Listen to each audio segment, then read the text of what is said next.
Hello mister Alexander, വരണം, ഇരിക്കണം. നീ എന്നെ ഒറ്റിക്കൊടുത്തു അല്ലേ? Sorry mister Alexander.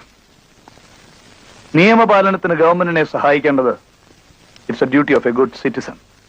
നീയും ചെയ്യുന്ന അതേ തൊഴിലാണ്. ഒറ്റിക്കൊടുത്താൽ കിട്ടുന്ന നക്കാപ്പിച്ച കാശിനായിരുന്നെങ്കിൽ ഞാനത് പിച്ചയായിട്ട് തരുമായിരുന്നല്ലോ.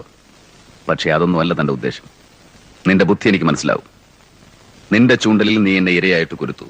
ബട്ട് മിസ്റ്റർ കൃഷ്ണദാസ്, ചൂണ്ടലിന് താങ്ങാവുന്നതിലും വലിയ ഇര കുരുക്കരുത്. വന്ന മീനൊട്ട് തിന്നാനും പറ്റില്ല, കൊളുത്തിയ ചൂണ്ടൽ ഒടുകയും ചെയ്യും. കളിക്കുന്നെങ്കിൽ ആണുങ്ങളെ പോലെ കളിക്കുക. ഇറങ്ങി വാ, നമുക്കൊരു കൈ നോക്കാം. അല്ലാതെ തേർഡ് റേറ്റ് പ്രോസ്റ്റിറ്റ്യൂട്ട്സിന്റെ മാതിരി അന്തിമയങ്ങുമ്പോ കടത്തിനെ കിടന്നിട്ട് വേണ്ട. സ്ട്രീറ്റ് പ്രോസ്റ്റിറ്റ്യൂട്ട്സിനെയും എന്നേക്കാൾ പരിചയം നിനക്ക് തന്നെയാ. അതെ, തെരുവിൽ കിടന്നാണ് ഞാൻ വളർന്നത്. ആ തെരുവ് തണ്ടിത്തരം കൊണ്ടാണ് ഇവിടം വരെ എത്തിയത്.